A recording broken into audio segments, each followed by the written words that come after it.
हळद लागली बाणाई तुला खंडोबाने उराताला हळद लागली बाणाई तुला याप्रमाणे म्हटलं तर देशावर पत्रिका झाल्यावर हो सगळ्या सोयऱ्या जायला पत्रिका दिली आता हा मग चालता बोलताना हळदीचे दिवस आले बरं हो हा तेवढं म्हणलं तर राजा पण बसेल म्हणतो प्रधान हा तेवढं म्हणलं तर आपल्याला पंडित येतं नाही ते बरं. हो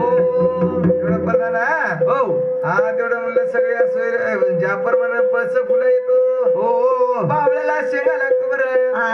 त्याप्रमाणे ठाई ठाई सैन्य जमायले बरं ठाई ठाई सैन्य उतरायले बरं त्या पद्मावती मध्ये पिवळ्या भंडाऱ्याचा ग टाकीला चढा ग भानुबाईला शोभे हिरवा